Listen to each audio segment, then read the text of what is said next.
Thank you all for being here. We're going to go ahead and get started on this little Hummer and see how we do. It looks like I've managed to figure out how to add captions to the bottom, so whenever I'm talking, it will actually type out what I'm saying. So let's make sure everybody understands I am not typing that, but it is on the screen. So interesting concept. Okay, we're here today to talk about the residential listing agreement. There's my email address. I'm not going to go through a great big dialogue because I have a lot to tell you anyway about the subject matter that we're going to be discussing today. I have Q&As already. Hi, James. Hi, James. That's awesome. Good man. All right. Okay. So let's go ahead and get started. That's page one. We're going to be talking about, I just got off the call with all the attorneys at the Risk Management Committee, so literally just got off the call. So that is always such fantastic information. So my goal in these webinars is to actually share that with you. So to let you know what it is that's going on there. Not intended to be a substitute for the advice of your broker nor that of your attorney. There's my email address. If you are wanting to get that weekly update, send me an email. Yeah, and if you want me to send you copies of anything, specifically ask for what it is you're asking for a copy of. So sometimes people send things that say, can you send me a copy of that webinar you just did? And I go like, well, all right, which one? So be specific, and that would really help out a lot. So that's my email address. I'll pull it up again a little bit later. But for right now, let's go ahead and launch into our subject matter. We have some fun to have. So they stop my screen share. So I'm going to pull up the next one. And what's kind of fun about this is that this is going to be the last one that we're going to do. See, this week, well, no, we'll do one more. And then in the following one, we're actually going to be looking at the new RLA. So the changes are not substantial. Hey, Art. The changes are not substantial, but I will be showing you what the differences are going to be. Okay, so let's talk a little bit. I always say to you that the are we doing 11 or we're doing 12? I think we're doing 11. No, we did 11. Yes. Okay, so we're doing 12. So remember that just because the information that's in the contract, in the listing agreement, any agreement is pre-printed language, and just because there's nothing for you to do doesn't make it any less important to know what it says. So, people say to me all the time, what would I do if somebody asked me this question? And I go, well, I don't know. What would you would give an answer maybe. And then they go, well, I don't know the answer. I go, okay, well, have you read it? And so at the end of the day, when I take a look at paragraph number 12 and I actually read it, it has to be written in plain English. Okay, it's a term of law called plain English doctrine. Has to be written in plain English, otherwise it's not enforceable against the parties because there's no meeting of the minds. All right, it's a real simple concept. Okay, so let's take a look at it. As I said in an earlier webinar today when we did the how to create a winning listing presentation, which was a ball. I had so much fun. I read better upside down than I do right side up, and it's because I've actually read this stuff. So I encourage you, while you have a little bit of free time, maybe take a paragraph at a time. How to eat an elephant, one bite at a time. So let's talk a little bit about my key safe lockbox, and then we're going to talk. I'm going to show you the key safe lockbox addendum and what the differences are between the two. And I've had people argue with me that, oh, I've got it in the contract, it's in the listing agreement, I don't need to also have that other form. And I'm going to challenge you that maybe you do need to have that other form as well. So because you might have occupants or tenants or things like that. So let's go ahead, let's take a look at our paragraph number 12. I'm going to pull up my annotator because I love to annotate things. So here we are, we're on number 12. And I'm going to get rid of the keyboard because I tend not to have to type anything during these. And I'm going to move the computer closer to me. Actually, for this. Okay, all right. So key safe lockbox is designed to hold a key to the property. Now, this issue came up in our risk management meeting today, and it came up because we've got some brokers and some really big brokers. They're not big. They're big brokers of big companies, and these brokers of big companies have said you should absolutely be using the lockbox that is common for our area, not a push button box, none of that garbage. you need to be using the central lockbox. And NAR has model rules about this as well, that if you aren't using the lockbox that is common for the area, and in our case it is the central lockbox, then you must be able to respond to people within four hours. Now, the fact of the matter is that if you are using a lockbox on a listing today, you need to have the current lockbox, and it needs to be a central lockbox. It is the standard of care in San Diego County. And by the way, for your own information, that lockbox, central lockbox, came out of San Diego. It came out of I was in a board meeting. I was one of the shareholder representatives for at the time Sandicor, and a big company had bought Supra. And decided that they were going to change the lockboxes and charge us to change them. And we made the decision at that point to create a new lockbox. And that's what we did. So Central Lock, actually, we went to CAR and asked CAR to create one. And they said it's too big for us. So we went to NAR, and NAR ultimately ended up creating the lockbox. They had to defeat the patents that Supra had for lockboxes. It was a big deal. The history behind this is really huge. So I'm going to encourage you. I know they're not cheap, right? But they're really good boxes. I'm going to encourage you to use these boxes, okay? You owe it to your client. You got people going in and out of properties right now, and you owe it to your client to make sure that the client is safe, okay? All right, so let's talk about it. So key safe lockbox, designed to hold a key to the property. This is an explanation to the seller to permit access to the property by the broker, okay? So by broker, and let's talk about who these people are. Cooperating brokers, so that is other than your listing broker, other brokers who are also members, subscribers, there's no members, they're subscribers of this multiple listing service, or other MLS participants. They're authorized licensees and representatives, inspectors, notice the word authorized being used a lot, and accompanied by prospective buyers. So the bottom line, and yes, we still have it happen today, where real estate agents give their lockbox key to their buyer and tell their buyer to go ahead and look at the property. And that is a complete violation. That is a $2,500 ticket. So I would not do that if I were you. But we still have people do it. It's always very exciting for us. We just give them a ticket, and they tend not to do it again a second time. So again, remember that it does say accompanied prospective buyers. Okay. All right. So please don't do that. Another no-no is the transaction's going to close this afternoon at 5. So the buyer's agent gives the buyer the keys to the house at 10 and says, just don't go into the property until 5, that kind of thing. So that would also be a violation on a number of different levels. So let's make sure that we're realizing how important that lockbox is. You have, and I used to joke about this when I did the new member orientations, because you really don't have an opportunity to break and enter in a property. Remember, your use of the lockbox is permission based. So in other words, just because the property has a lockbox on it doesn't mean you can go ahead and use the lockbox. Okay, the listing agent has an agreement with the seller that says that they can put a lockbox on the property and that you will comply with whatever instructions you're going to have. It's not a carte blanche of you just going ahead, you drive by, and we have people do this. They drive by, see a lockbox, and they just go ahead and use it. The answer is no, you may not do that. You need to follow the instructions. So I always love, in our fact pattern about lawsuit avoidance, the last one that we did, we had the buyer's agent giving the buyer the key, their lockbox key, and they'd written their number on it. And so the buyer went ahead and accessed the property, opens the door, sets the alarm off, and then we have to deal with the alarm going off. And then all of a sudden the Rottweiler, Rosie the Rottweiler, comes out of one of the bedrooms, and the child gets bit in the eye, So things can get really, really ugly. Please do not share your lockbox key. It is very important. We have a very specific list of people that are authorized to use that lockbox key. Okay, that's just all there is to it. You may not share it with your broker. You may not share it with your assistant. Team members may not share it. And so just please follow the rules, okay? All right, so broker, again, cooperating broker, MLS, and Association Boards of Realtors are not insurers. Again, this is a message to the seller against injury, for one thing, okay? Theft, loss, vandalism, or damage attributed to the use of a key safe lockbox.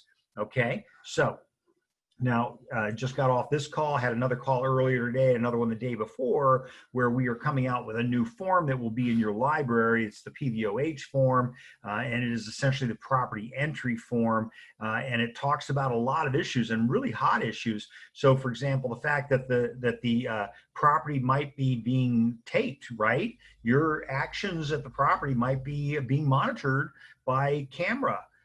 We've got some really good lawsuits in California now over buyers that weren't aware that the property was under surveillance. And in fact, your listing agreement says that the seller will notify the buyer that there's a surveillance going on. And so one of the lawsuits in particular that I was listening to was the one where the buyer wasn't aware of the fact that their conversation about negotiations with their own agent in the house were being taped. And so the seller took advantage of it. And then of course, then we have a lawsuit. So, okay. So just so you know, new form coming out. Please be sure that you are updating your transactions. The ones that you are going to write, use the new forms.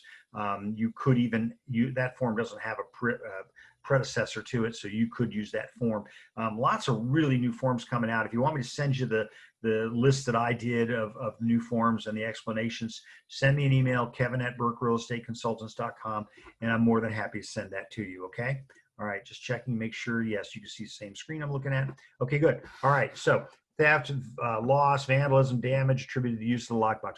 Seller does or does not authorize the broker to install that lockbox. So the default language gives you permission to put a lockbox on the property. And that's really good news, right? Because we all know the easier that you make it for the buyer to get access to the buyer's agent to show the property, the more likely you're going to be able to sell it, okay? Most buyers would like to see a property before they write an offer on it, certainly before they commit to purchasing it. And so that lockbox really helps out.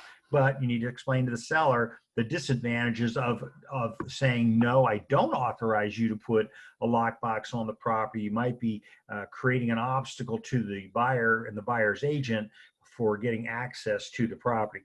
And I know in some areas of San Diego County, agents are really big about, wanting to show the property themselves. So the listing agent will require that you make an appointment with the listing agent. And, some of them are larger homes and they go out there and they turn all the lights on, they stage everything, they do all that stuff. And at the end of the day, you don't get to use a lockbox. There is no requirement to put a lockbox on there.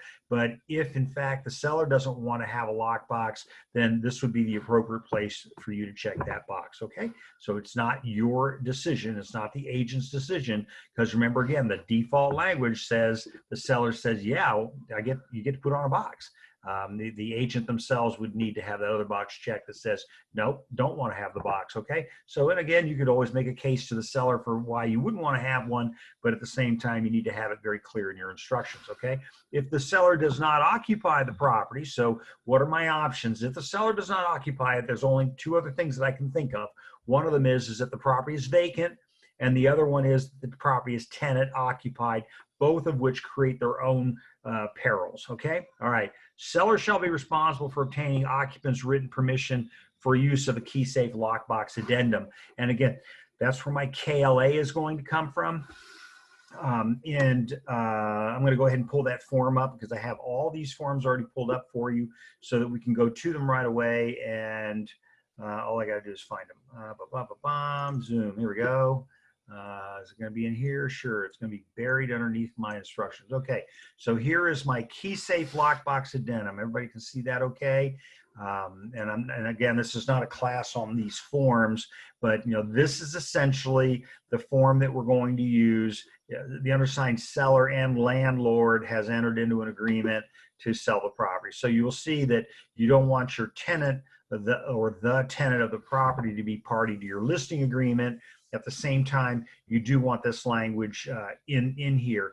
We use this whenever we have a tenant or not. We like it. It's got a lot of really good language in it that we think is better than the language that is contained in the listing agreement. So, in paragraph number 1A up here, do I still have writing privileges? Nope, I don't. Okay, so in paragraph number 1A up here, he says with confidence, I've got... I've got way too much college. Okay, where's my annotation? There's my annotation. There it is. All right, so in 1A, lockbox is designed to hold a key, permitting access to the interior property by the broker, other brokers, and real estate licensees who are participants of that MLS, okay, et cetera, et cetera, et cetera, purchasing, leasing, et cetera. Those individuals may take photographs. Now, that wasn't in what you just read, may take videos or photographs of the property. Broker does not have the ability to control or block the taking of and use of images by any such persons. All right, so that already sounds a little bit more than what we saw in the paragraph on the key safe lockbox. Number B, MLS rules require lockbox be placed on to be an MLS approved access device. So in our case, the central lockbox with the rules of the MLS where the listing has been submitted. So it's central lock. Okay.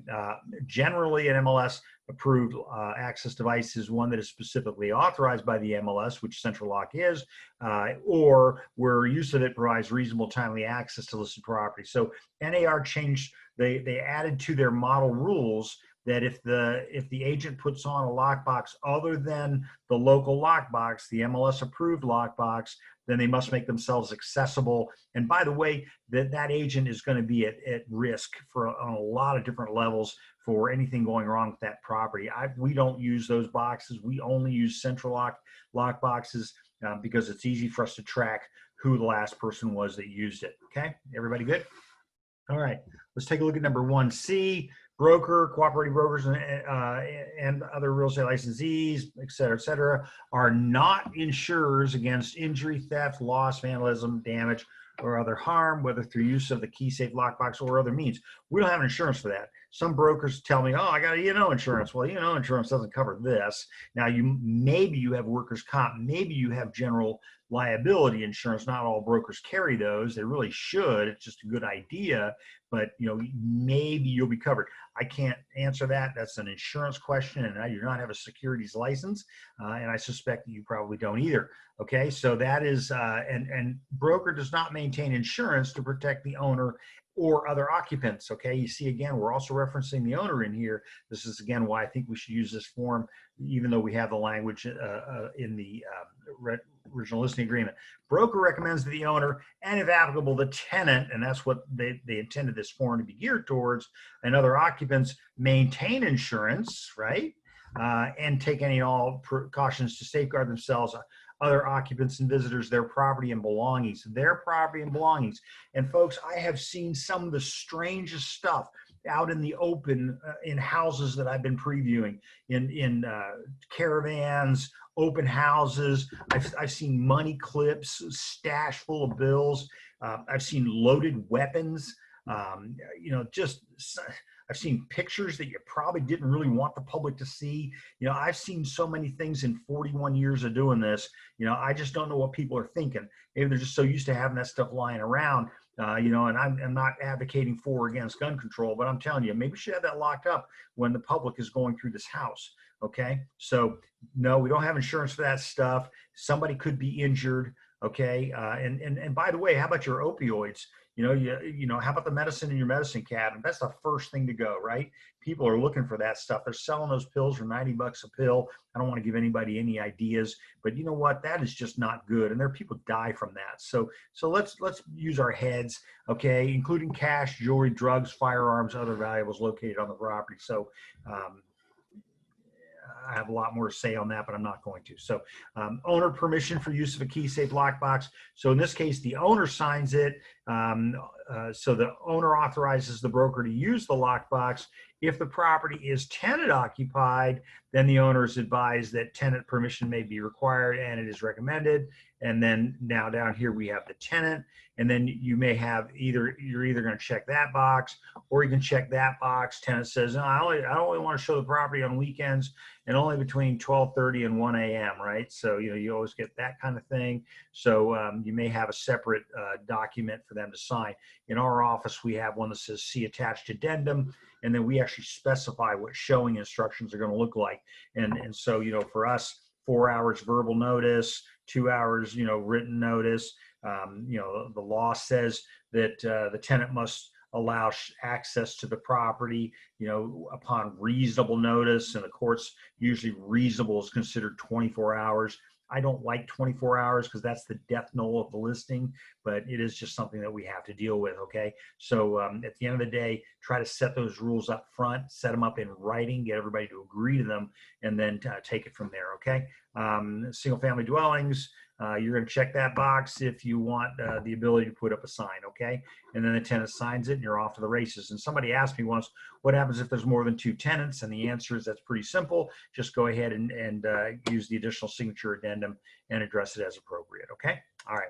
So that being said, I'm going to take you back now to our form, and we're going to be looking at our lockbox. So that's paragraph number 12. Are there any questions on any of that in paragraph number 12? I don't see any, but if you have something, hit me with it because I need to know. Okay, paragraph number 13, sign. So let's talk about my sign. So, we just kind of assume, right, that the sign's going to go up on the property. Well, you have to have permission of the seller to put the sign up. Okay, and I wouldn't be putting, remember, DRE says that. DRE says you may not market or advertise a property for sale without a signed listing agreement, an employment agreement. So you need to have one of those in place. So sign, the default language in here, assuming that you're using this agreement, says that the seller does allow you to put a sign up on the property. And remember, there's a lot of really good reasons for having a sign on the property. One of them, of course, is marketing, one for you and for the property. And secondly, 65% of our calls still come off of signs. Isn't that crazy? Everybody thinks it all comes off the internet. No, it doesn't. That's just the lookers, right? The serious ones are the ones that drove by the property, okay? So 65%, I think the number's closer to 65% of those people that call the property call off of the sign, okay? So either the seller does or does not authorize the broker to install for sale and a sold sign on the property. And again, remember, it's permission-based, so it's only good when you have the authorized person telling you that you can do it. So for example, once the property is closed, now that owner no longer owns the property and the listing agreement goes away. Now you need another agreement with a new buyer, otherwise you better get your sign down. That's why most times we find our signs, ditched in a corner someplace. So, okay, all right, that being said, let's take a look at paragraph number 14. Let's look at equal housing opportunity. I frankly don't think we give this enough. I think there should be more to this paragraph, but it is all we need to say in order to be compliant with fair housing laws, okay? So this property is offered in compliance with federal, state, and local anti-discrimination laws, and that's required, and it is a good practice. And I teach a class on this, so be aware of the fact that we have to have this in our agreement, but frankly we should have this in our agreement. Okay, all right. Let's take a look at paragraph number 15, and let's look at attorney's fees. So remember, I told you this in a previous class. Failure to have an attorney's fees provision, for an attorney to write a document that misses a attorney's fee provision borders on malpractice, right? So we have to have that in there. Otherwise, the attorney doesn't get compensated by the non-prevailing party, okay? So attorney's fees in any action, so whatever that action is, proceeding or arbitration, okay? So no matter what you call it, it could be a mediation call, anything you want to call it, between the seller and the broker to enforce the compensation provision. We're specifically targeting the money, okay? Because that's what most all of our disputes are all about. And frankly, that's what they're almost all about on the buyer side as well. And between agents, between brokerages is almost the number one issue, okay? So the compensation provisions of this agreement, the prevailing seller or broker shall be entitled to reasonable, some of us would argue that there's no such thing, reasonable attorney's fees and costs from the non-prevailing seller or broker, except as provided in paragraph 19A. And we'll get to 19A a little bit later. 19A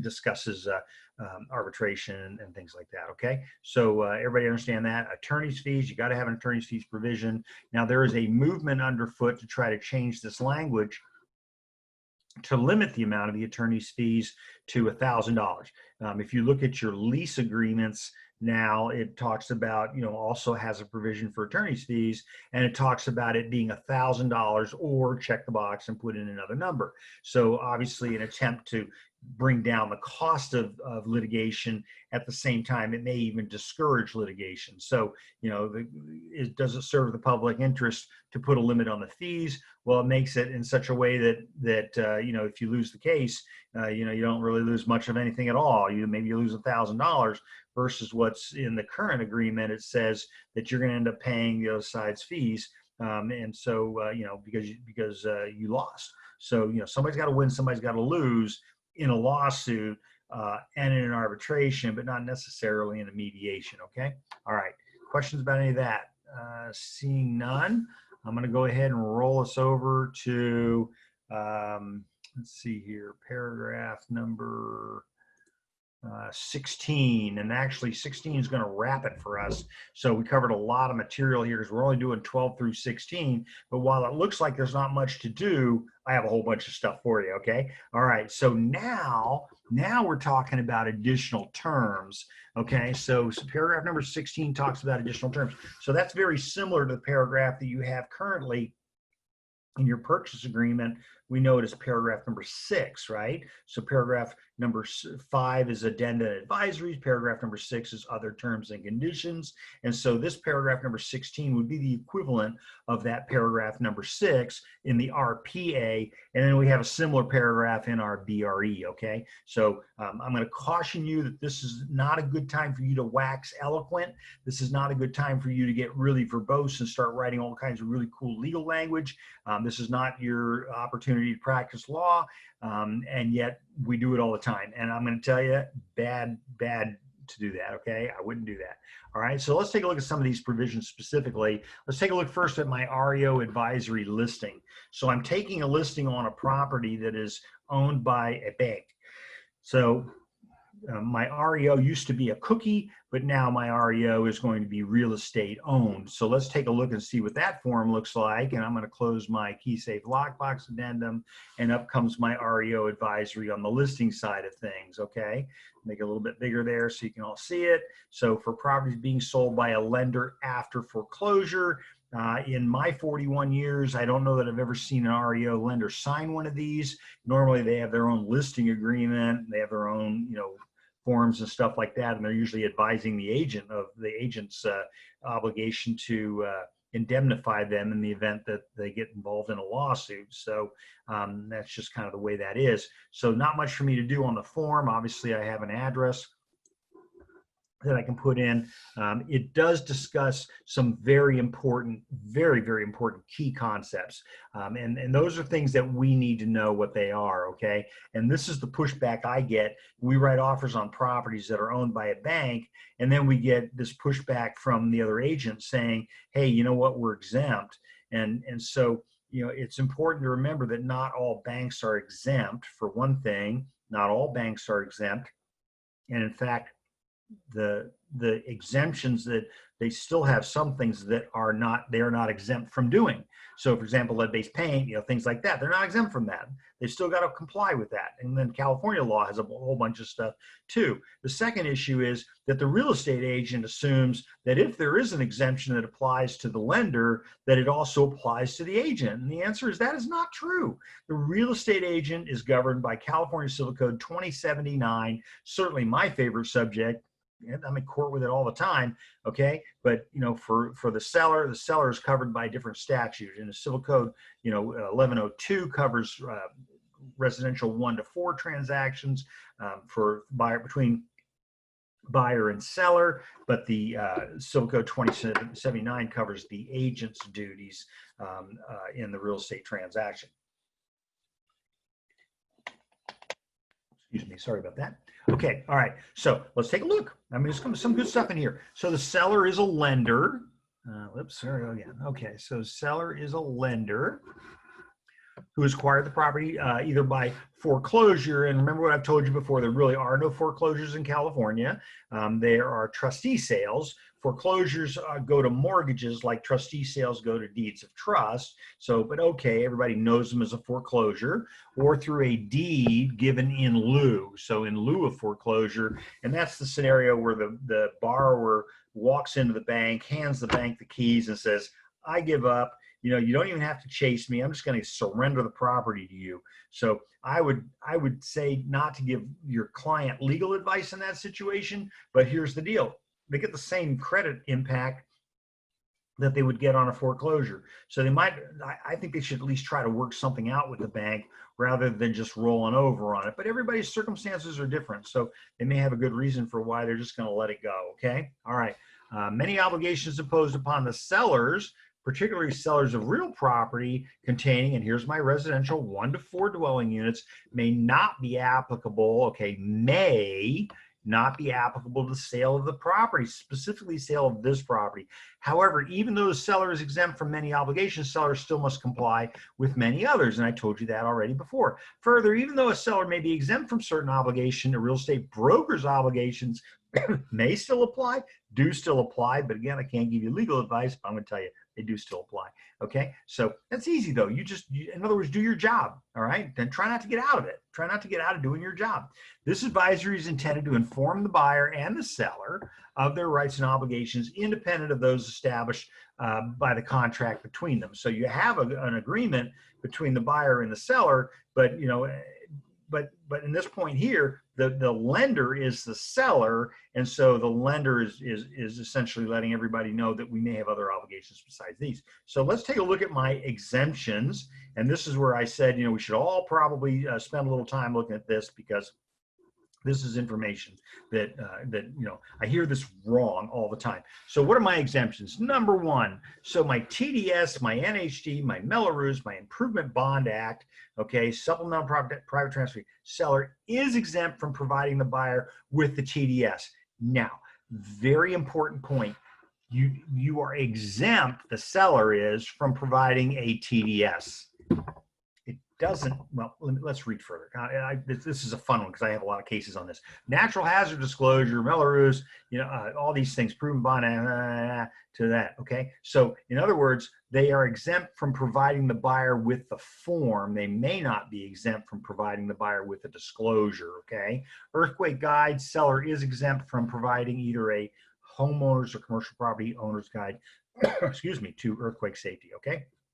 All right, so, okay, and again, the decision on whether or not the bank is exempt is a legal one. So you don't want to be saying that the bank is exempt when in fact it turns out later on that they're not. And we had a lot of lawsuits up in Northern California where a lot of REO properties were going for sale. The listing agent was telling everybody that the bank seller was exempt when in fact the bank seller was not exempt. And the reason that they were not exempt is because the law applies to those banks that are the foreclosing bank, all right, rather than a bank that bought a property from another bank. And that's what was going on in Northern California and I was involved in helping a bank buy bank tape. So not involved in any of these lawsuits because we did it the right way, right? But the bottom line was banks were going out and buying properties from other banks. Well, they're no longer exempt. Only the foreclosing bank is exempt. Right? So again, one of those little nuances of the law, and then you misspeak because you think, wow, we're exempt. So, you know, and then all of a sudden everybody's in trouble. Okay. And it's expensive. Okay. All right. Okay. That being said, we'll go to paragraph number 2. Let's take a look at requirements. Okay. Number 1, disclosures. And these are the most common questions that I get. And here it is right here in the REOL form. Okay. REOL. All right. So seller is not exempt from common law and statutory duties concerning fraud and deceit. So they have to tell you what they know, even though the specific TDS form, like I said, is not required to be completed. Seller remains obligated to disclose known material facts, okay, affecting the value and desirability of property. Now, you all have listened to me a couple of times, and so you know that's straight out of Strasburger case, right? Okay, straight out of Strasburger, affecting the value and desirability of the property, all right? So, you know what, that's like, what's that mean? So here's the thing. It means something, and you don't want a judge telling you what it means, because if a judge tells you what it means, that means it costs you a lot of money to get there. So the bottom line is understand that they may not necessarily have to use a form, but they may necessarily have to make the disclosure, okay? Hazards disclosures, seller is not exempt from the applicable statutory obligation to disclose the six zones mapped in the state of California, right? Okay. All right, and they give you a list of them. What is it? 2 earthquake, 2 fire, 2 flood. Okay, so even though the specific form is not required, see this? The form is not required, but they still must make the disclosure. Okay, so for $100, it's cheaper than them creating their own form. All right, or for whatever they're going to charge. Okay, let's take a look at my smoke detectors. Smoke detectors versus smoke alarms. Remember, 2 different things. The sale is not exempt from state requirements that for single-family residences, operable smoke detectors be in place and that a written statement of compliance be provided to the buyer. So you all know your water heater smoke detector statements of compliance. That's what that is. Okay, it is negotiable between the buyer and seller as to who is to pay for it. Okay, but the form must be provided, or the notice must be provided to the buyer. Okay, and CAR fortunately provides you with a very nicely written form that is statutorily compliant. Okay, all right, let's take a look at my water heaters. Water heaters, one of my favorite subjects. So let's talk about the water heaters, and I'm going to tell you a couple stories here. So the water heater, the sale is not exempt from the state requirement that water heaters be properly anchored, braced, or strapped, and that the seller provide a written statement of compliance to the buyer. There's my water heater statement of compliance. It is negotiable between buyer and seller who's going to be paying for the cost of compliance. Okay, remember that when you write your offer. So when you write your offer, a lot of times we tell people, always put down the seller to pay for all those things. The seller doesn't have to pay for those things. It's a negotiable item. So, think about that when you write it. I mean, what's it going to cost you to put up some smoke detectors? I don't know. Okay. But just remember, or the water heater brassing, $70, but just remember it has to be done, but it doesn't say who has to pay for it. You do that contractually. That's why there's a buyer seller box to check which one or the other. Okay. All right, water heater. Interestingly enough, the theory behind bracing a water heater is that is that in the event of an earthquake, because we do have some of those in California, in the event of an earthquake, that the water heater could topple off of the 18-inch stand that we require you to put it on. If it's not braced, the gas line will rupture. It'll cause a spark. It'll level the entire neighborhood. It has never happened in the state of California, and yet it's the law. So you know what? Understand it, don't understand it, it's the law. We have to have that happen. And again, no rule to say who's got to pay for it. Remember, if you don't check either box, if you don't check the buyer or the seller, remember, what do we always say about that? When you don't check the box, you pay for it. So my advice, check the box. One of the box, somebody's going to pay for it. Okay. All right. So lead-based paint. Another one of my favorite subjects, not exempt from federal regulations. It's an EPA requirement, okay? Across the country, only the state of California has an exemption that says that you don't have to give them the disclosure at the time of the contract. You can give it, but you have to give it to them during the contract period. And it's because of the way that we write contracts in California. We in other states, when you do the contract, the deal's over, but in California, you got all these contingency periods and things like that. So it's just because of the way we write contracts. So here's my rule. My rule is seller is not exempt from the federal obligation to 1, disclose known lead-based paint and lead-based paint hazards. 2, provide the buyer with copies of reports if they've got any. 3, provide the buyer with the protect your family from lead in your home. And 4, give the buyer 10-day opportunity to inspect for lead-based paint and hazards if the property contains residential dwelling units and was constructed prior to 1978. Remember, 1978 is my trigger date for my lead-based paint hazard requirement. 78 it says the contract says pre-78. I would do it for 78 too, but that's just me personally. Okay, so be aware of the fact that you must make those disclosures, folks. That also applies to rentals. So if you're doing rental properties, remember you must also make the disclosures on rentals. It's an EPA guideline, so essentially it's not a law, it's a rule. It's a rule that's got $11,000 per transaction in case you miss it. Okay, so make sure that you are providing that, and for a lot of good reasons, folks. I mean, kids get their teeth into this stuff. They start eating on it. It's very sweet tasting, and so as a result, it causes permanent brain damage. And it just sickens me. If you've ever seen what kind of an effect this has on a child, and they just tend to be the target group for it. They're chewing on the banisters, chewing on the windowsills. They're always putting stuff in their mouth, right? So you know what? It's just terrible. So please, make sure you're making these disclosures, because everybody needs to know about it. Whether your client's reading it or not, you can't do that part for them. They've got to do it themselves. Okay. So anyway, make sure you're doing that. So you have in your zip forms program for your rental properties, you do have an environmental hazards booklet in there that includes all of of this information as well. And then if your property was built before 78, first of all, you need to provide that in all transactions. Okay. In sales transactions, most of your third-party NHD companies will do it for you. It'll be included. It doesn't hurt you to do it as well. But in your rentals, there's nobody doing that. So you need to make sure that you're providing it and make sure it's signed by all the parties. Okay. So that's a very important document to have, the environmental hazards booklet. It is included in zip forms. You have no excuse if you don't use it. Okay. All right. Let's take a look at my tax withholding. So tax withholding is kind of fun. So the sale is not exempt. And this is my REO again, my real estate owned listing side.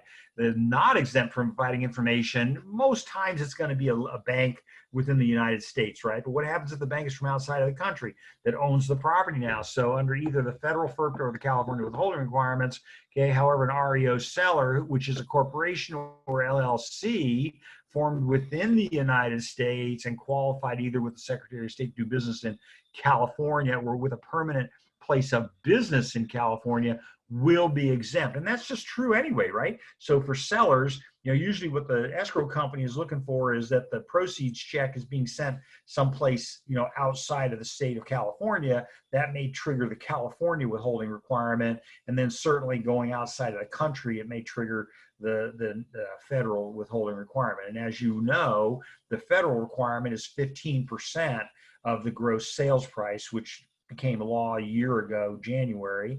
And then for California, it is 3 1/3% of the sales price or 9 1/3% from the net proceeds. Okay. And those are the two rules. All right. Okay. So good things to know. Make sure that you understand that you are in the line of someone who has to pay for this if that money is not withheld. All you have to do is have that FERPTA. You got the federal FERPTA, and then you have the QS for California, right? Qualified substitute. And that's all you need to do by law is make sure that you make the disclosure, seller certifies, you're off the hook. If you don't, you might end up with the tax bill for this. So let's just make sure that we do that. Make sure you know what forms you need to be using. Let's take a look at my Megan's Law disclosure database disclosure. Sale is not exempt from the requirement that contains following notice. So in other words, this is just about registered sex offenders. Not all sex offenders are registered, okay? So the theory is that the registered sex offenders are the ones we know about.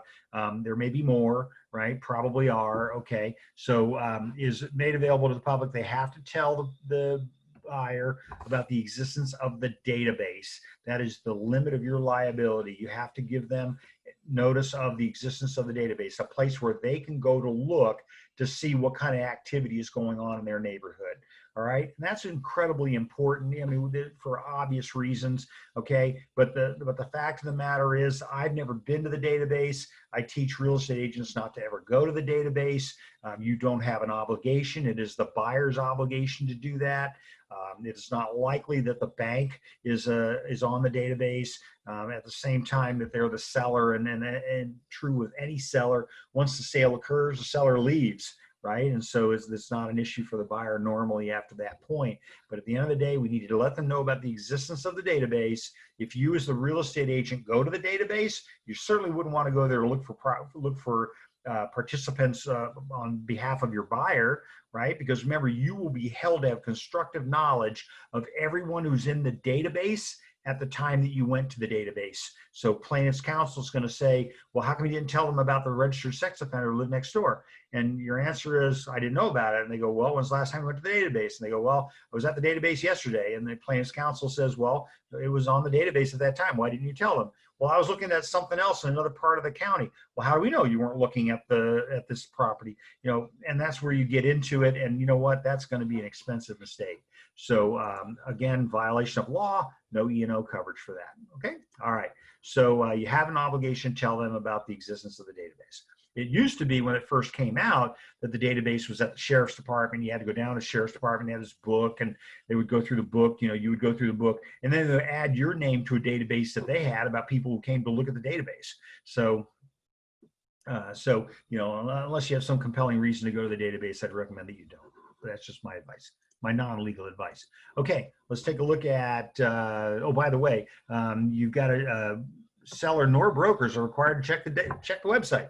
If the buyer wants further information, they can go ahead and look at it themselves during their contingency period. Brokers do not have expertise in this area. I clearly don't, right? I don't know what it says. I don't know what it looks like. I don't know what to tell you. But at the end of the day, I'm going to tell you that I have to tell you that it exists, and I'm going to suggest that you go there. Okay. All right. Let's take a look at my brokers. So my inspection, the sale is not exempt from the broker's obligation. I really like the fact that we added this paragraph in here because it used to be that it wasn't in there. And so agents were running around, like I said earlier, telling everybody, oh, I don't have, I don't have any, we're exempt. I'm exempt too. The bank's exempt. I'm exempt. Everybody's exempt. No, you're not. Okay. You're not. Inspection. So this is my avid. So the sale is not exempt from the broker's obligation to do what? To do a Strasburger, conduct a reasonably competent and diligent visual inspection of the accessible areas of the property and disclose to the buyer material facts revealed by such inspection in the sale of real property, residential 1 to 4. I love that case. Listen, any real estate attorney that I talk to spits this out like it's water. It's just, it's the language, it's the law. It's been the law for decades. And in the legal field, in the real estate law field, everybody knows it, right? I mean, word for word. I don't think I've ever heard anybody mistakenly misspeak it. Okay, that's how important it is. All right, okay. So again, this has to do with my brokers. Brokers may also do a car form avid. The avid is not a statutory form. There is no requirement by law that the agent do an AVID. I'm going to tell you it's probably really good business practice, and your broker probably requires it. It usually is a condition of payment so that you don't get paid until you do it. I think it's a good idea to do it. And in a conversation I had in a meeting with Veronica Kilpatrick, the deputy commissioner, and listen, when Veronica talks, I'm listening. I'm writing things down. I got pages of stuff. And she says, we like the avid because you have to have some way to defend the fact that you actually went to the property. All right. And that's what your job is. Your job is to do a reasonably competent, diligent visual inspection of the property. Don't take a listing and then not inspect it. Right. You have to by law go do it. You don't have to use the avid. I think it's a good idea. I think your broker thinks it's a good idea. You don't have to use the avid, but you know what? I probably would. Okay. All right. And then a little caveat to that also from Veronica. If you don't do, if you have someone else do the avid, don't you sign your name to the avid. So in other words, if you didn't do it, have them sign their name. All right. But the cases that we're making now against teams and all that are cases where the agent goes out to the property, does the avid, brings it back to the office, and the team lead signs it. Well, we think that's fraud. We think that's misrepresenting the fact that you actually did it. In fact, you didn't do it. So it says right on the form, agent conducting the inspection. Okay, and then you signed it, and you didn't go to the property. You had somebody else do it. You need to have them sign it, not you. Okay, everybody good? All right. Okay. So important little thing. License loser. Okay. All right. And I want, like I said earlier today in an earlier webinar we were doing, I'd rather be practicing risk management than damage control. Okay. All right. Let's take a look at B. We're on 8B here, agency. And we've said this 1,000 times. Sale is not exempt from the obligation to provide the agency disclosure and confirmation. So two different things. So this is my AD form. Okay, and the confirmation is either my AC form because they misspelled my name or misspelled my company or they didn't check the boxes or whatever. I need paragraph number 2 of the RPA to be incredibly complete. All right, very important. I need the right boxes to be checked. I need the right names to be in there. I need the right DRE numbers to be in there. Otherwise, I'm issuing an AC form, which you will find if you look it up is the confirmation regarding real estate agency relationships form. Okay. All right. So remember again that we make the disclosure. Okay, we make the disclosure with the AD form, but in the purchase agreement, we confirm it. So you have to disclose it and you must confirm it. And that's the part that we miss. We got to remember that. Disclose the concept of agency with the AD form and then confirm it in the purchase agreement. Because at the time that I'm taking my listing, I don't know who the buyer is going to be represented by. Could be another broker, so it could be single agency, could be another agent within our office, that would be dual agency. So I don't know what it's going to look like until I get the buyer that comes in. So that's why the AD form is used to disclose the concept of agency. And then when I have a contract coming at me now, I'm confirming that it's either dual agency or single agency. And again, they spell my name wrong, you're getting an AC form. And I had, we haven't adjusted that form since I think 88. I mean, it's been a long time. One of the longest forms that we haven't touched, and yet nobody uses it when it's appropriate. So, okay, that being said, let's take a look at a couple of other considerations. Let me pop this down here. See this, and now I'm worried I'm not going to get done in time, but I will, don't worry. But most of the rest of this is forms. So other considerations, number one, selection of title and escrow. Listen, we always say, you know what, we don't tell the buyer and seller who to use. The heck we don't, right? That's always the battle between the real estate agents is, I want my escrow company, I want my title company. Why? They can't buy you donuts anymore. Right? I mean, they can't do those things. But this selection of title and escrow is supposed to be something that is made between the buyer and the seller. And remember, if the seller requires the buyer to use a particular title company, there could be a RESPA violation. Here it is right here. Federal law, 12 U.S. Code, section 2608. It's actually 2608A. Okay, I quote this all the time. In my law class, I quote this, and I tell people, listen, you require the seller, prohibits the seller from requiring directly or indirectly that the buyer purchase title insurance from any particular title company. So just like our other rule that says that we can't, we're not going to say who's got to pay for the smoke detectors and water heater bracing, okay? But the seller doesn't have to, but somebody's going to have to, and the statement has to be made. So in this case, if the seller requires the buyer to use a particular title company in a real estate transaction, if there's a federally related mortgage loan, if it's cash, no rule, don't worry about it. Has to be residential 4 or fewer. All the same kind of rules apply, okay? So the damages, it should be treble damages, doesn't say it in there, but treble damages is 3 times the amount of the policy. I see this fight all the time. I had a transaction that I ended up with dealing with in Coronado where there were 8 counteroffers and they all had nothing but the title company on them. So it was very clear that both parties were fighting to get their title company. And you know what? That may be a fight you want to lose, okay? All right. Local law may impose obligations on the transfer of real property, such as the installation of low flow toilets, which it does. Del Mar, for example, you got to have 1.8 gallons per second. Okay, emergency gas shuttle, all this other stuff, or installation of smoke detectors. Okay, so remember that the local law can only be more restrictive than the state law. It can't be less restrictive. Local law should be consulted to determine if the sale of lender-owned property are exempt or not exempt. So that's a nice little, dodge of the rule. Amendments to the contract. Seller prepared addenda, amendments, or counteroffers, or other stuff may not conflict with this. Brokers cannot advise the seller on all these things. I'll let you go ahead and read those because I got to speed it up a little bit. Yes, I do. Let me move the mouse down just a little. Rental property, boy, these rules have changed, haven't they? 1482 came along at the beginning of the year, and all of a sudden we have statewide rent control, and then COVID-19 happens, and it's just like, now landlords, what are you going to do? The tenant doesn't have to pay you rent, and there's a whole argument about that. We were covering that in the risk management meeting as well, about an obligation to pay rent. So your obligation to pay rent is not forgiven. Your obligation is forborne, which means that you don't have to pay it now, but you're going to have to pay it later. And how many of us think the tenant's going to stick around and pay the rent? It's just kind of like it argues with facts. So lots of lawsuits right now against the state of California. Bring it on, right? So we'll get it all figured out eventually. So if the property was occupied by the tenant at the time, and this is kind of interesting, if there was a tenant in the property that had a bona fide lease agreement, a tenant with a fixed term may be entitled to remain on the property for the balance of the lease term, okay, or at least receive a 90-day notice for termination. You get it? So the tenant has a lease agreement. the bank's going to be stuck with it, right? Stuck with a tenant. A tenant with a month-to-month rental agreement may be entitled to a 90-day notice of termination. And then there's other things, rights under rent control after foreclosure and all that kind of stuff. So be advised, and I don't know how many listings you're going to take that are REO listings, or even that you can get them to sign this form, but the form is available. You need to be aware of it. And are there any questions on any of that?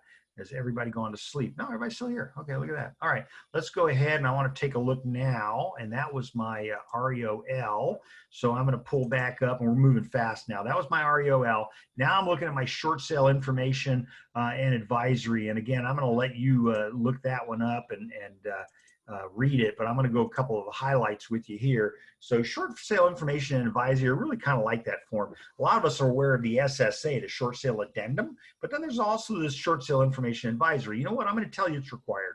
It's a good idea to use this form. I think it does an awful lot of good if you can use those two words in the same sentence. So what is a short sale? What are the alternatives to a short sale? What does the lender's agreement to a short sale look like? What is the seller's continuing liability on the debt? I don't know, right? Because remember, the rules apply differently, and they're definitely very legally based. So in some scenarios, the bank may not have to, some people think, well, California's a non-recourse state, so therefore the bank can't chase the borrower. That's not necessarily true, okay? There are a lot of ways that the bank can chase the borrower. For example, it wasn't the original loan, and then we had all kinds of little loan things added to it, like we started adding seconds to it and stuff like that. So it's such a topsy-turvy kind of thing. CAR has a really good Q&A on it, and we have our clients sign the Q&A because we want everybody to understand that we just can't give you advice on that, all right? So anyway, continuing liability on the debt. Then page 2, more about what a short sale is, and then more about what my foreclosure is. Again, if you're going to be doing these types of transactions, you might want to spend a little time reading these and at least learning a little bit more about it. So paragraph number B2, trustee sales. If a lender forecloses by non-judicial trustee sale, so instead of by judicial, so a judicial foreclosure is usually going to go to a mortgage. That's where they actually take you to court to get, and then they can chase you for sure, but they also might have a redemption period. So it's very complicated. I wouldn't give any advice on this subject. I can tell you I have attorneys calling me for advice on it, and I'm like, I don't know what to tell you, counselor. It's a complicated law. I do kind of know the answer to it, but at the end of the day, I can't give it to even my own clients because, that's legal advice. So I'm not going to do that, right? So, what happens to my junior liens? What happens to stuff like that? What happens to my credit? So the Q&A they used to have was credit after foreclosure, bankruptcy, and short sale, was a really good Q&A. And now they've written a lot of it out in here that explains the tax consequences and that they're advised to get advice from the proper responsible parties. So for example, I'm not an attorney. I don't give legal advice to the public. I'm gonna refer, I've got 26 of the best real estate attorneys in the industry in my risk management meeting, and I'm gonna refer to them all day long. Okay, it's just the way that it is. What about potential improprieties? What about MARs? Upfront fees, absolutely do not charge upfront fees. 16 attorneys were indicted by the Department of Justice back when this law first took effect. And everybody was doing it. Everybody thought it was Happy Valley. They were charging money up front to do their work, and then next thing you know, they're under indictment because they changed the law that minute and made it effective that day, and they're just stuck. Okay. All right, third-party negotiations, all that kind of stuff. So again, good reading. I would spend some time on that. And then we have our National Mortgage Settlement and California Homeowners Bill of Rights. One of our members of our committee was one of the authors of that Homeowners Bill of Rights, just a brilliant attorney, David Duke, just a very bright man. And so, there's a lot of good things that are coming out of some of our committees. What's the broker's role? Cannot give legal or tax advice. Pretty simply, broker's authority. Seller authorizes the broker to market the property for sale, contact lenders concerning the lender's approval of a short sale. Please use that ARC form. I had one signed today. I sent one to a client today to sign, authorizing us to relay information to the other parties. Okay, so please make sure you have everybody sign this document, all right? That being said, I'm going to pop up now back over to my forms. Trust advisory. The chances of you doing a transaction with a trust are greater than almost any other type of transaction. So you might want to spend a little bit of time reading this about the trust. I'm going to close the short sale one. Here's my trust advisory. Does a pretty good job. I'd probably, take a minute to read this. But if I'm writing an offer on a property, chances are really good the property's held in trust. If I'm taking a listing, chances are pretty good that the property's held in trust. So I want to make sure that I have the right party on the listing agreement, because if I don't have the right party, then I don't have a contract. Okay, I don't have a contract for the listing, and then later on when the offer comes in, I don't have a contract for the sale either. Because I don't have the right name of the seller. Okay, so I've had this case. The case happened where the buyer sues the seller personally. The property was held in trust. Buyer didn't know, and so buyer gets into court, and the attorney who was the trust shows up and says, "Oh, they sued me individually. It's held in trust, Your Honor. There's no case." And guess what? Yeah, he's right. He got thrown out. So then he came back again, and the attorney lost. But at the end of the day, that was just that slick little move to try to get out of a debt. Okay, so seller must comply with the following. And again, this is on my trust. So this is good reading. I would spend some time on this. Known material fact disclosures, hazardous zones. You are not exempt from these things. Okay, some trusts may be exempt from using the TDS. Okay, in fact, that says that in number 1 right here. All right, it says that in number 1A, it says that even if the specific form is not required to be completed. Hazardous zones, you are not exempt. It's NHD is 1307. I'm sorry, 1103.7. You have an obligation to disclose the existence of those zones. You are not exempt from smoke detectors. You are not exempt from water heaters. You are clearly not exempt from lead-based paint. Nobody is. I mean, I'd be shocked if you could tell me somebody who is. Let me scroll down a little bit. Carbon monoxide devices. I don't know. I'm required to have a carbon monoxide device in my house, and yet my house is all electric. Okay. All right. So sale is not exempt from that. All right. Water conserving plumbing fixtures. We have a form. Sale is not exempt from that. We have a form for that. Use the form. That when I did my how to create a winning listing presentation this morning, that was one of the documents that I have at the very beginning that I have the seller sign.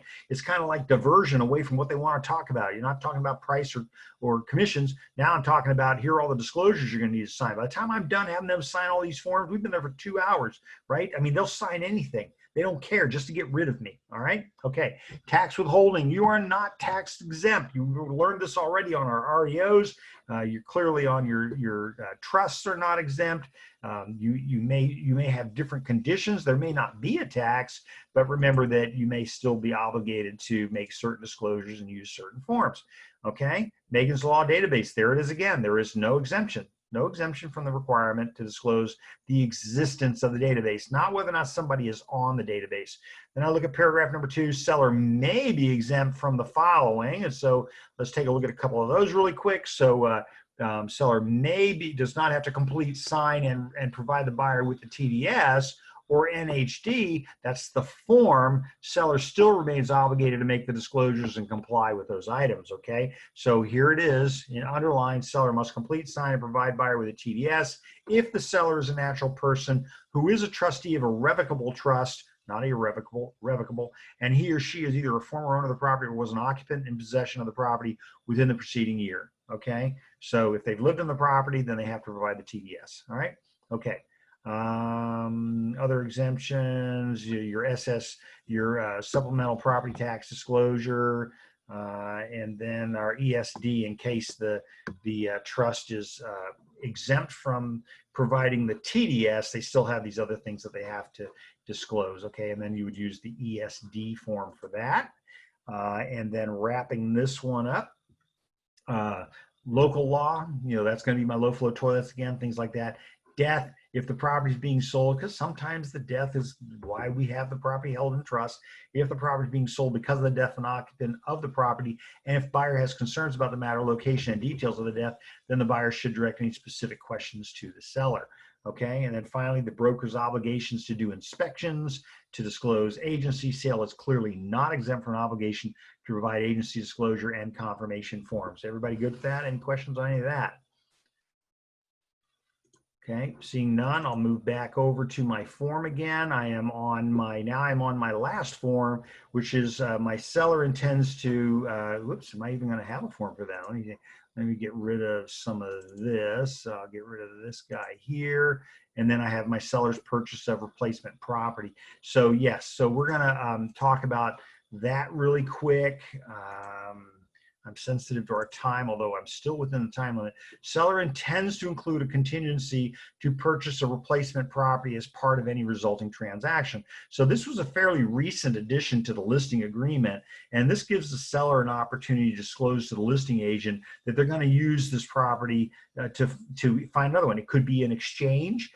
It could be just I don't want to be homeless, right? So in other words, okay, I'm going to sell this property, but I want a contingency in the later contract that's coming that says that, you know, I don't have to close this deal if I can't get the other property that I want to get. Okay, and you all know that as the COP form, but I know it as the SPRP form, seller's purchase of replacement property form. So the COP is brought in by the buyer who has to sell to buy, but the SPRP is used by the seller who has to buy to sell. So it's the opposite. Everybody good? Kind of a neat concept if you think about it. You know, it's kind of like fair, fair. So sellers, here's my SPRP, seller's purchase of replacement property. And as I scroll down, we'll find that the first paragraph, finding the replacement property, so the transaction is contingent upon them finding something within 17 days and removing the contingency or canceling.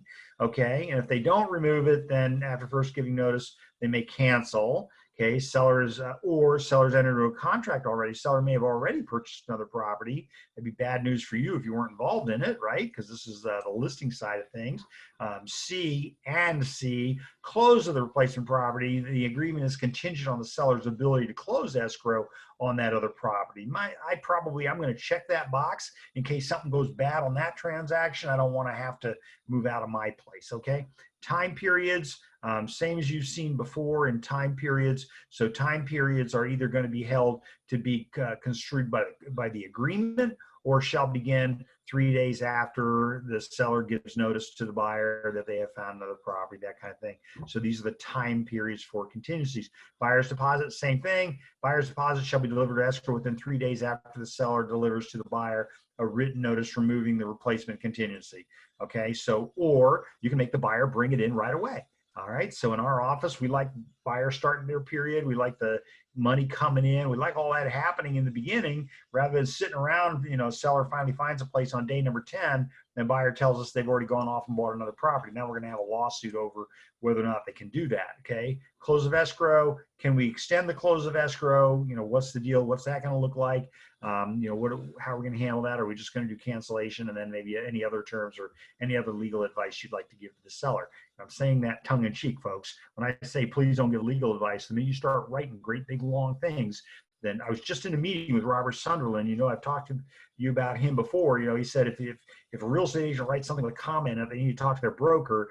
If you use a semicolon in it, then you need to be talking to your attorney. So, you know, be careful about the stuff that you write. I mean, we get really trapped into that. I know all these really cool things, or I saw something that somebody else did and I thought it sounded neat, like buyer to verify all before closing. What is that?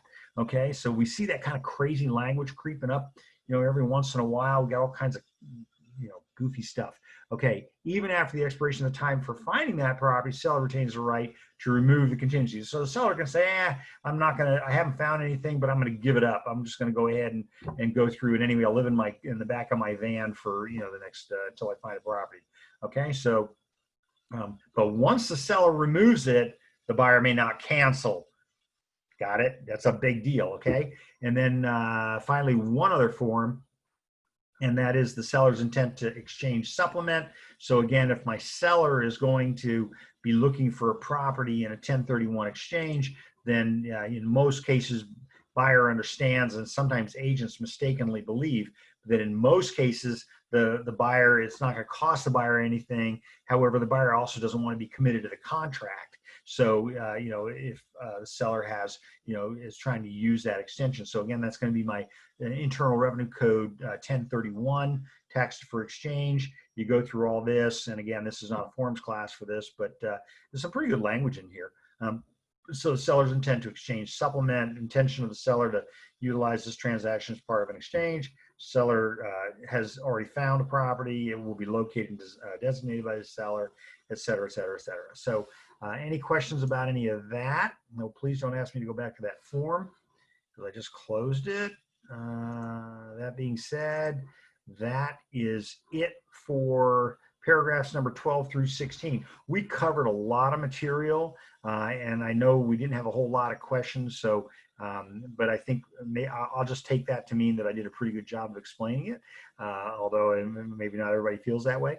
But that's pretty much it. Paragraph number 12 through 16. The only action items for you are going to be on paragraph number 16, right? There's nothing to do, back here, nothing to do with any of this. So don't let this lull you into a sense of complacency. Even just because 16 is the only thing you got to write anything in, you may not have anything to write in there. But the fact that you're aware of this pre-printed language, if your seller, this is what I get from people. They call me up and they say, well, I don't know what I'm going to say. I haven't been on a listing appointment because I don't know what I'm going to say. It's like, well, you're never going to know until you start going on appointments, and it's okay to say, I don't know. But you know what? Now you can't come back to me and say that you didn't know what paragraph 13, 14, and 15 said. It's pretty simple. You just had to read it one time, right? That's easy enough. That's your business. Your business is real estate, and the forms are your tools for conducting your business. So my job is to help you with that and make it easier for you. And hopefully I do that at least some part of the time. So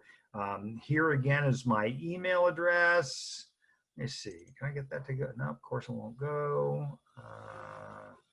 Get out of the way. Slideshow. If you want to be included in the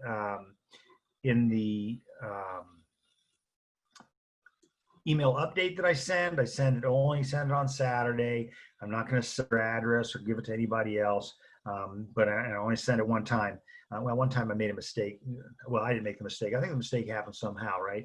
But I sent a revision and said, hey, sorry about it. This was what that looked like. So anyway, send me an email. Happy to help you in any way that I can. Please don't hold me to responding in the next 10 minutes because, I've got, another webinar to do, but I will get to you by Friday. Today is Wednesday, so you'll have your stuff either by tonight or by Friday. I've already done everybody from Tuesday, and that's very unusual. Normally, I don't get it done until Friday anyway. So please let me know how I can help you, anything that I can do. And I definitely want to thank you all for being here today, and thank you for participating in our webinar. Take care for now.